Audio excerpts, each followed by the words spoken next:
So I didn't get a chance to watch the Surviving R. Kelly documentary that seems to be the talk of the town right now. And I definitely have plans on watching it.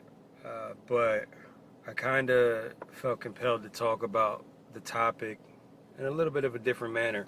Um, Basically because, I've been watching my timeline and I've been seeing a lot of stuff on my timeline that's been bothering me and probably bothering a lot of other people. So this is not really for me to even speak on whether he did it or didn't do it. Everybody has their opinion on that. I'm not even going to really jump on that too much. I really wanted to speak on what I saw on my timeline, which was a lot of people saying that the people who were accusing him were lying for various reasons.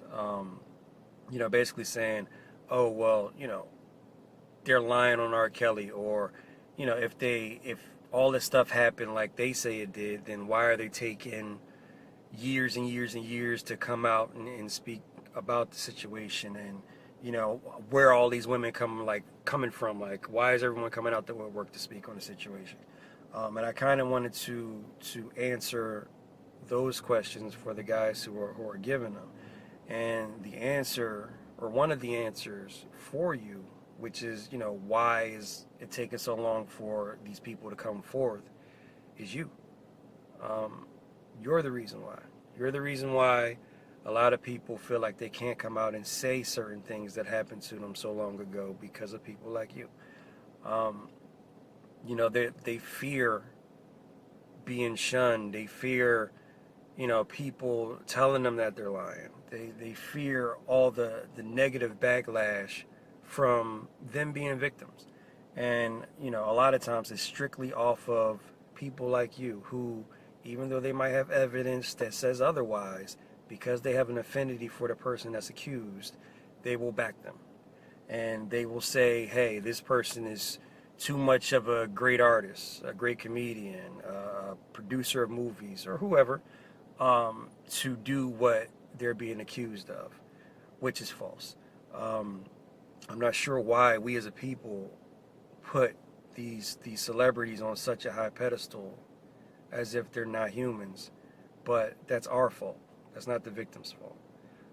A lot of times we're the ones who put these people on pedestals and decided to neglect everything that they've done because of their talent. And we as a community did that with R. Kelly. Again, whether you believe he did it or not, there's a lot of evidence that points towards him doing it. And again, we're the ones who said, hey, you know what? He made Step in the Name of Love. He made all this great music, so, he can't do X, Y, Z. Even though there's so much evidence, videotapes and everything else saying otherwise. That's something that we should have to check, not the victims, the potential victims. I want you to understand that it's very, very dangerous for you to say someone's lying when they say they experienced something traumatic.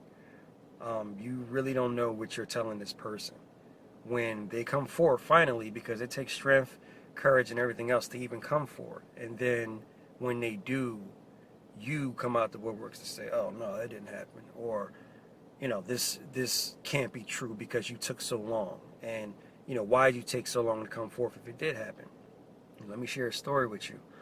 About a year and some change ago, I found out for the first time ever that my mom was raped. All right? I found out that she was raped by her husband at the time. And to make it worse, at the time that she was raped by him repeatedly, he was HIV positive, right? Now, I'm not sure if you can formulate why a person might not want to divulge that information, even to their son, but just in general. It probably lies somewhere, because I didn't ask her, but it probably lies somewhere within the fact of him being HIV positive. And just knowing what that would do if she did speak on it. Imagine her being raped by someone who's HIV positive and then trying to tell somebody. Most people aren't going to hear anything but HIV positive. Most people are going to think, no matter what, that she's not HIV positive, and then start to treat her differently. shun her away, don't want to be near her, don't want to touch anything that she touches, whatever the case is, just over the fact that they now think that she's HIV positive, even though she's not, and, blessed to not be, but it doesn't matter because she can literally probably have documents saying that she's not, and all people are going to hear is HIV positive and think that she is, and then shun her or treat her a certain way, and that's fearful. Maybe she didn't want to go through that, so she held it, close to her chest, and I don't blame her for it. She didn't tell her son or her daughter. I found out at 31 years old. This happened when we were around like 10 or 11. Now I could say, oh, well, why didn't you tell this, that, and the third? But no, that's none of my business. I think we got to understand that we don't dictate, or we can't always dictate when the truth comes out. So we shouldn't be looking forward to that portion of it. We should prepare for when the truth comes out. We should focus more on preparation as to when it comes out, more so than saying, oh, well, it should have came out by now. All right? Because we don't always have control of that. Some of y'all, right now, are being cheated on by your spouse. Right now. Y'all would love to know, but as of right now, y'all don't. Right? It is what it is. It's not to say that y'all not being cheated on. Y'all just haven't found out yet. The truth will come out. It will. Whenever it does. But you might not always be able to dictate that. When it does come out, though, try to be prepared for it. And that's what we should focus on. So whether it took them 20 years, 30 years, 50 years to finally come out and say, hey, you know what? This person did X, Y, Z to me. They still did it. I want you to understand that for a lot of people, things that are traumatic, the victory, part of the victory, is being able to come out and actually say it. They hold it in. It harbors them. It kills them inside. Not being able to tell someone because of everything that's around them and how they feel and how people are going to look at them if they were to tell and who's not going to believe them. They free themselves when they come out and tell people. So for you to then look towards them and say, oh, well, it didn't happen, you're killing their progress. I want the people who have experienced things that are traumatic to understand that in light of people who won't believe you, you have to free yourselves. You don't have to tell everybody. Tell whoever you feel, you need to tell, and do it whenever you're ready. Don't let nobody force it out of you. However, it is freeing to a degree to be able to come forth and say what's been holding and eating you inside. You can't keep that inside. I'm not going to sit up here and tell you exactly when to divulge whatever you need to divulge, but at some point in time in life, I hope you do find the courage, strength, pray on it, whatever the case is, to come forth and actually speak on it. Another one I saw was people saying, well, all these women are coming out of nowhere, and all of a sudden he did this to all these women. Where are they coming from? I need you guys to understand how humans work. That's just human nature. How many times have you been in the classroom and the teacher asks for an opinion on any topic that they may have been teaching on, and no one raises their hand? And then one person finds the courage to raise their hand. And after that person raises their hand and gives their opinion, more people feel compelled to do that. How many times have you been in traffic and you're sitting there, traffic is gridlocked, nobody's moving, and then one person decides to hop on the shoulder and ride all the way down to the exit? And then after he or she does it, a bunch of people decide to hop on the exit and follow suit. Monkey see, monkey do, right? Peer pressure can be positive and or negative. All right? So when one person does it, a lot of times it gives strength. It compels other people to say, hey, you know what? Me too. That's why the movement is called that. Because other people feel compelled to do so. Hey, I'm not the only one. It's happened to other people. Now I feel compelled, I found strength to do the exact same thing this other person has done. Because they're going through it too. I would have never known. I want you to understand that it's not just the fact that you're defending R. Kelly. If you like R. Kelly, if you still like his music, you still think he's a great human being, if you don't believe he did any of it, that's all your business. That's all your business. I'm more so concerned with what you may be saying and what you may be telling people. And I'm not talking about the people who are accusing R. Kelly. I'm talking about people in your circle. Imagine what you're telling your daughter. Imagine what you're telling your son, your mother, your father, your co-workers. Imagine what you're telling yourself. You're still alive. Can't. There's nothing to say that it can't happen to you. Just because it hasn't yet. People get, sexually abused at older ages. People get raped at older ages too. It can happen to you. Put yourself in their shoes. If something like that happened to you and all of a sudden you want to tell somebody and they don't believe you,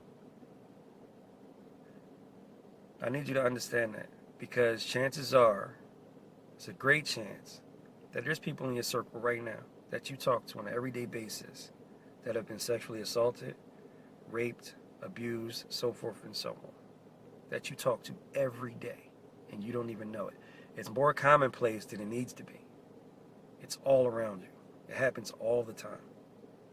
So for you to jump out the window and say, oh, well, this didn't happen because I like this person, or this didn't happen because whatever the case is, you have no idea.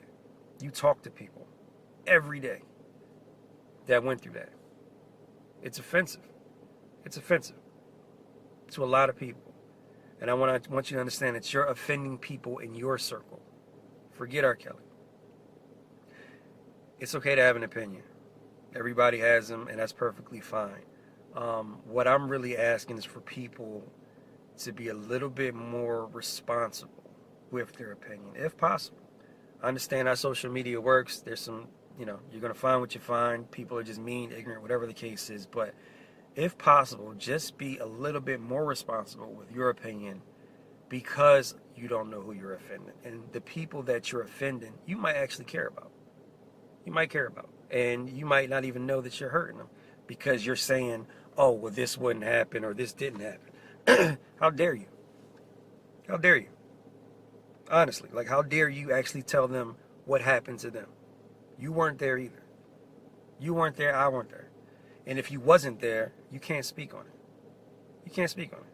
I don't care who the person is. You can't speak on it if you wasn't there. Stop thinking these people are gods and they don't have demons.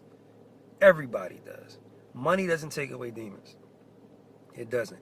You got to face your demons head up with nothing but a will to overcome them. And God, if you believe in them. That's it. That's it. Money doesn't remove them. These people have demons too. They're humans. Let's stop putting them on these pedestals like we've been doing for years and overlooking things that they may have been doing to other people. Because that's part of the problem. We're a part of the problem. Imagine yourself, you sitting there, you being raped, sexually abused by a megastar. A megastar. And you're sitting there thinking well, I want to tell somebody, but who's going to believe me? Who's going to believe me? This person sold however many millions of records, platinum selling artist, amazing songwriter, and everything else. And then there's me. Little old me. I want to tell, but there's millions and millions of people that love this person. Why would they believe me? Because they should. They should believe me. Because that person who sold all these records, not just R. Kelly, because it's more than him, but sold all these records, made all these amazing movies, made all these people laugh, whatever the case is, they're still human. Under all that, they're still human. And they do some really messed up stuff to people who don't deserve it. No matter what the case is. No matter if these women, hey, they liked R. Kelly at one point and they wanted to be around them. None of that says that they should have been sexually abused at all. Liking a person and wanting to be around them doesn't give anybody a right to do anything that person doesn't want done to them. Especially if they're underage, they might not even know right from wrong as much as the person who's older should know. It's just irresponsible. It's just really irresponsible. I didn't want to make this video too long, but it really does bother me, strictly because of the fact that it hits close to home. Like me just speaking on my mom or whatever, I was there. I was there, and I can understand why she didn't want to tell me. I might not have understood at 10 years old, but I would have understood at 25. She still ain't tell me. I asked her. It's a million reasons as to why a person might not want to go there and even relive some of that stuff. But more so than that, just tell somebody what's been going on with them or what's happened to them. And you never know what that reason is. Don't make them feel bad about finally finding the strength and praying on coming forward and actually doing so. Don't make them feel that way, because it's not right. Just my 2 cents. You guys feel how you feel. Carry on with your day. But again, if possible, just be a little bit more responsible with your opinions. And I'll try to do the same.